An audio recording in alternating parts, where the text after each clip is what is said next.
Hello, good morning, good afternoon, good evening.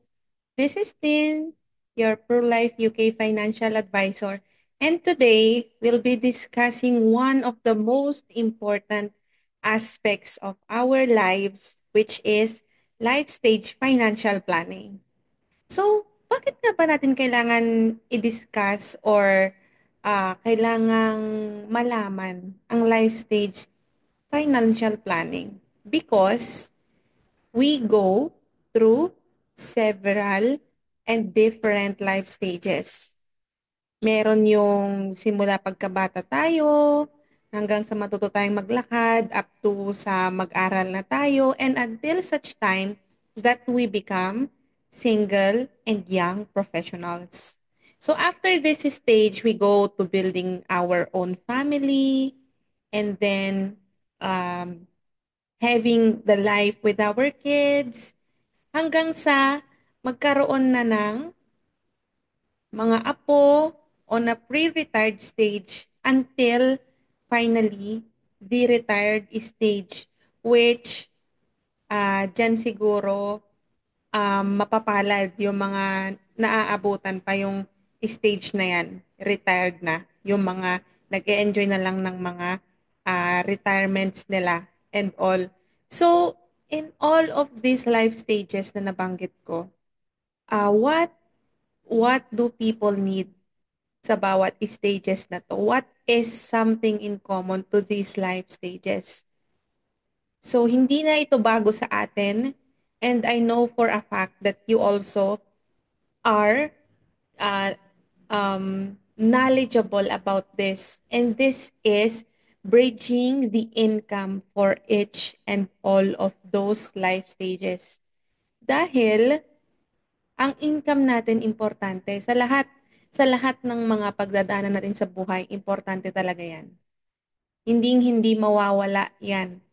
Kahit na sabihin natin na kahit na sabihin natin na okay lang nang walang pera, pero sa totoo hindi okay na walang pera because if something happens, if there are unexpected events such as accident or disable tayo or di naman kaya nagkaroon na malubhang sakit or worse, death comes in, uh, our families will be needing the support that is the income na nanggagaling sa mga breadwinners.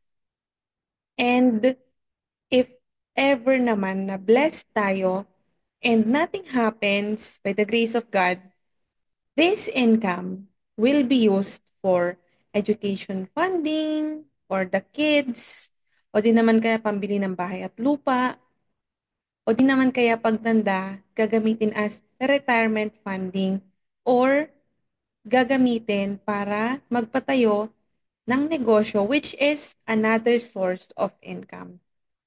So this long-term hospital confinements and wealth preservation is also included pala if something happens. But for wealth preservation, this comes in after death. And for long-term hospital confinements, this is a very important aspect when it comes to critical illnesses, especially the dreaded disease. Dreaded disease is equivalent to critical illness.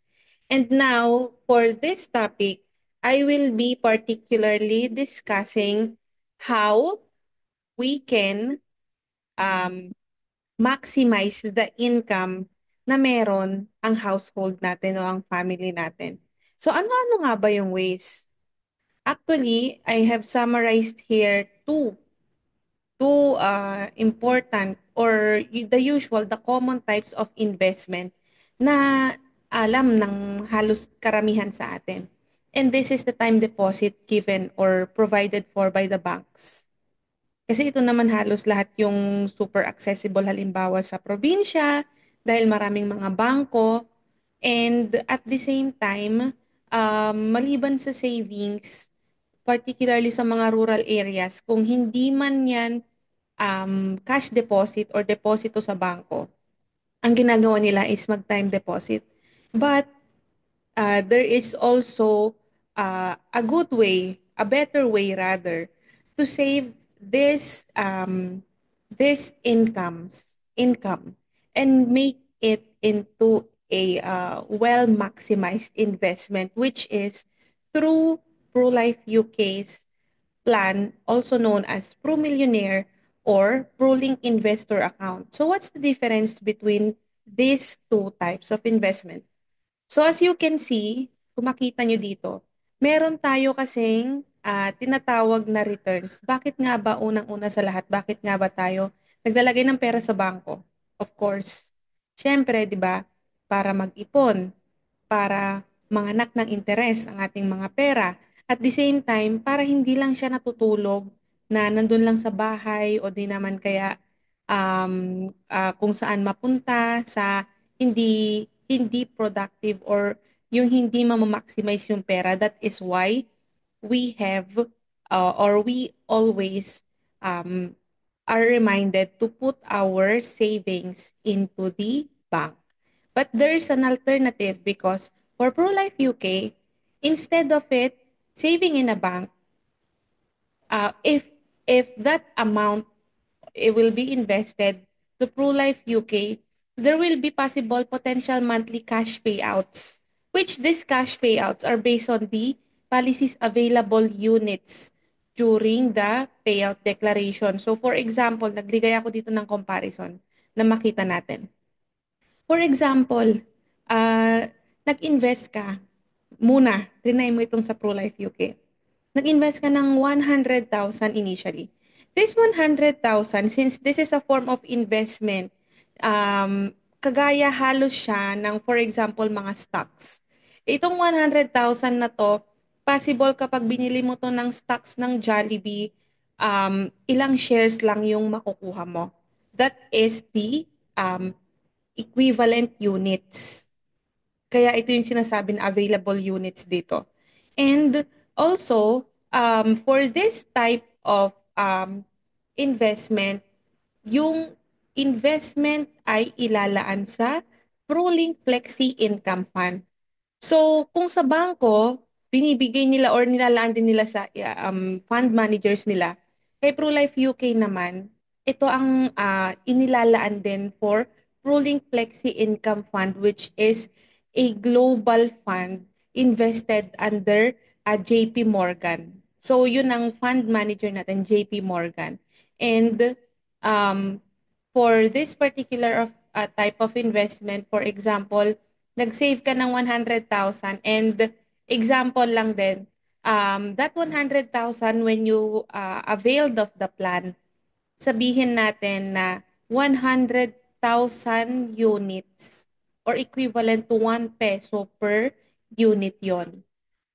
Nung yung presyo, yun yung presyo nung per unit niya, 1 peso. So, um, you have 100,000 units invested to ProLink Flexi Income Fund. And at the end of the month, by the end of the month, if ever nag-declare ngayon for payouts, which is a potential monthly cash payouts, and this one is a real figure because 0.45% payout rate was already declared last January 2025. So, nitong ano lang, na the other month, that was declared and it was already received by the investors nitong February lang. So kung halimbawa sana by the time nag-invest ka 100,000, sabihin natin 1 peso per share yon and you will receive a total of 450 pesos cash payout by the time this was declared. Or if ever lang sabihin natin pare-parehas. Kasi potential by the word potential, pwedeng tumaas, pwedeng bumaba. But usually, wala pa namang instances na hindi nakapagbigay ng potential cash payout si Pru, especially dun sa mga plans niya na nagkakaroon or meron itong benefit na to, potential monthly cash payout. So, for example lang, at 0.45%, that 100,000 mo in a year could earn as high as 5,400 or more. Compared to banks, which dun sa banks kasi, when you check, normally when you check with banks, depende yan kung magkano yung in-invest mo eh. For example, nag-start ka at 100,000 pesos. 100,000 pesos, the bank gives 0.125% as the rate of return or the interest income for 100,000 time deposit. That is equivalent to 125 pesos, and take note that is 125 pesos annually per year yan. Less pa yung final tax. Why merong final tax? Because it's a bank. And banks are regulated by the Bangko Sentral ng Pilipinas. On the other hand, itong si ProLife UK po, ang nagre-regulate dito is Insurance Commission, and by the term itself, magkaiba po ang interest sa payout. So, among the two, it's very clear na yung mismong returns nung sa 100,000, malayo ang diferensya. Same is true with kapag nag-start ng 1 million investment. Kasi ang mga banks nakadepende yan. Kung mas mataas, mas malaking interest. So up to 4% per annum yung iba na bangko, ang binibigay nila na interest kapag nagkaroon ng time deposit. So i-compute natin, for example, if 1 million and then your 1 million pesos be placed in a time deposit at 4%, that is a total of 40,000 pesos per year less final tax. Ulitin ko, less final tax. But if the 1 million pesos is invested under ProLife UK's Pro Millionaire, kasi ano na to million ng pinag-uusapan natin. So Pro Millionaire plan, that would amount, for example, at 0.45 payout rate na na-declare last January. The sorry, yung kanina pala na 4%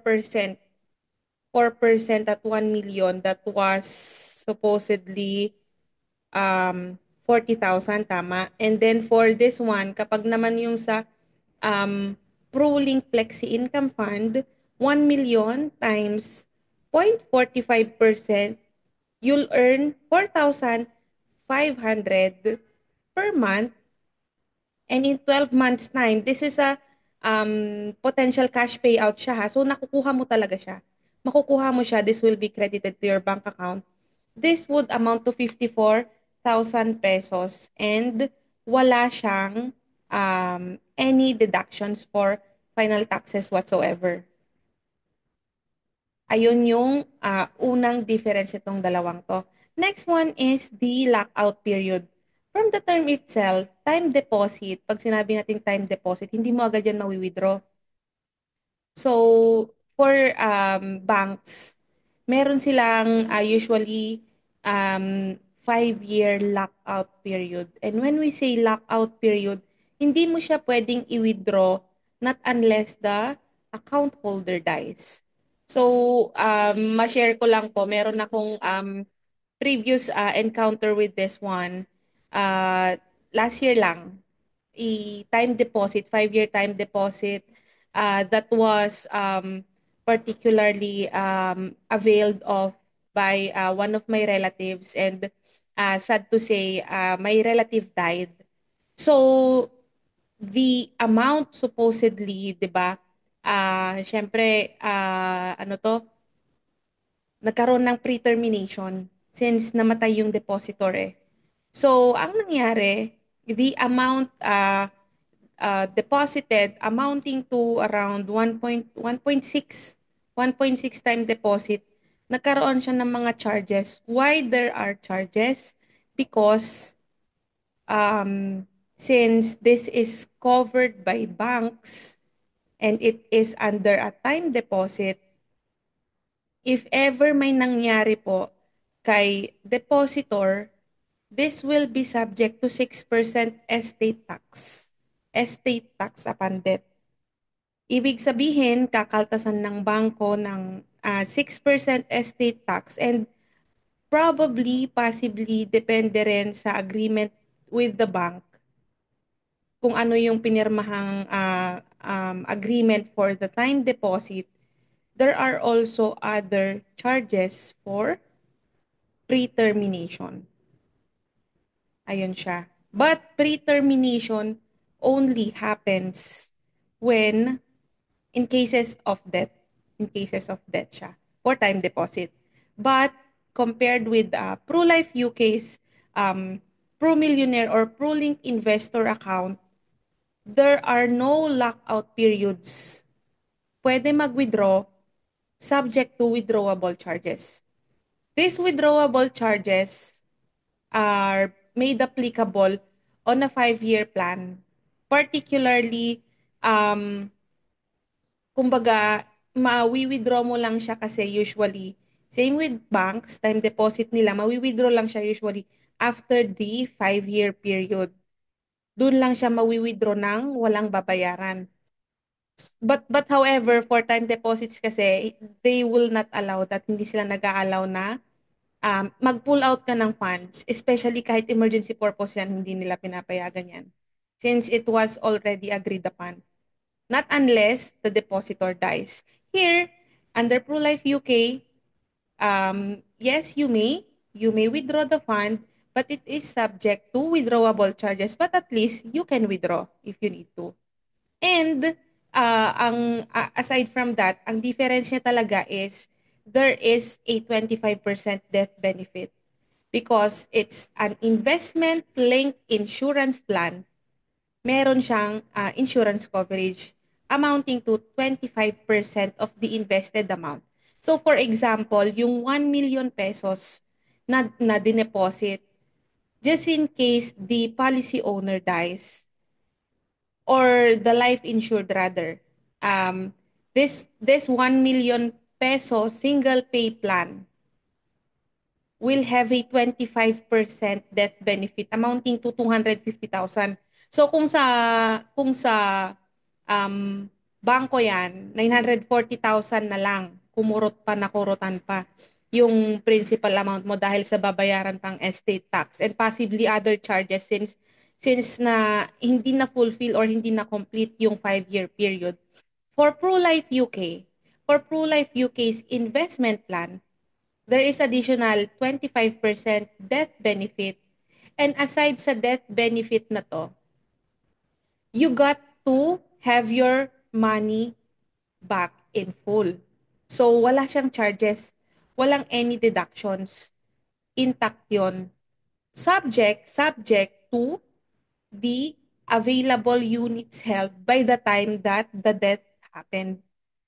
Since this is an investment plan and the amount is invested under ProLink Flexi Income Fund, this normally is would be based on the market conditions and the performance of this income fund. Okay. So, but most likely the death benefit is still there. It's intact. Yun siya.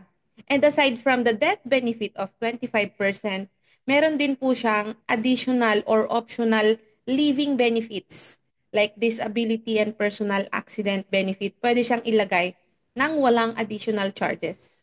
So pwede siyang ilagay, optional siya. But however, if ever na yung meron kasing basic living benefits na to pwedeng idagdag. But if the policy owner would want to increase yung living benefits niya, pwede pa rin naman but subject na to additional add-on siya or rider na tinatawag. Okay. And then lastly, for time deposit, beneficiaries are not directly assigned. Ano ibig sabihin nun? Beneficiaries are not directly assigned. This normally happens dahil ang depositor natin, yun ang kinikilala ng bangko na may-ari ng pera.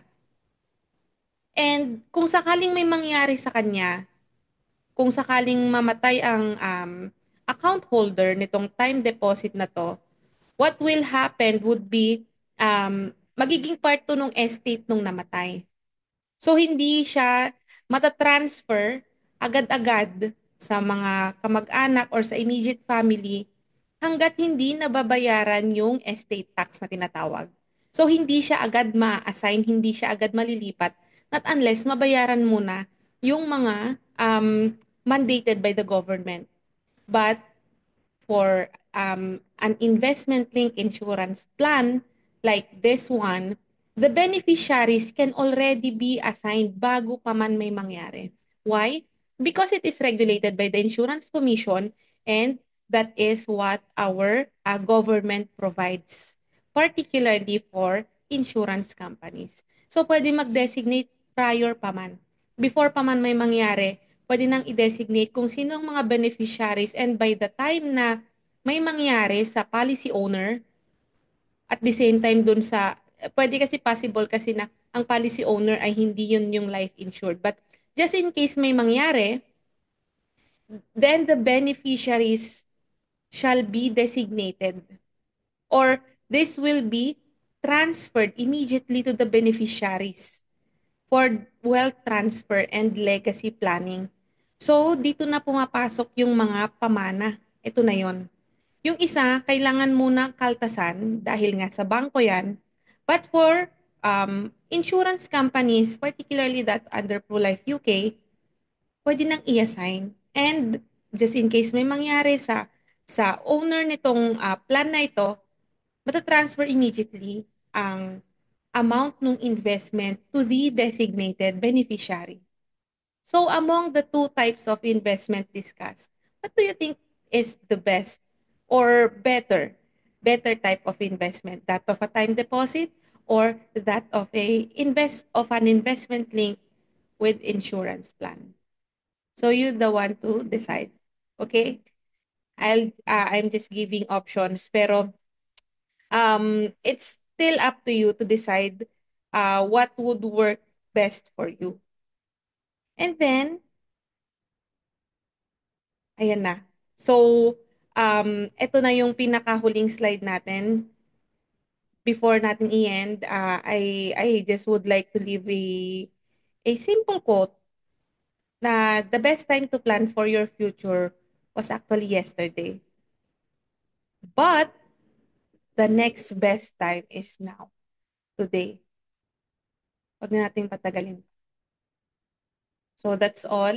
Thank you. Sana may napulot kayo and hopefully you've gained something out from this presentation. Bye-bye.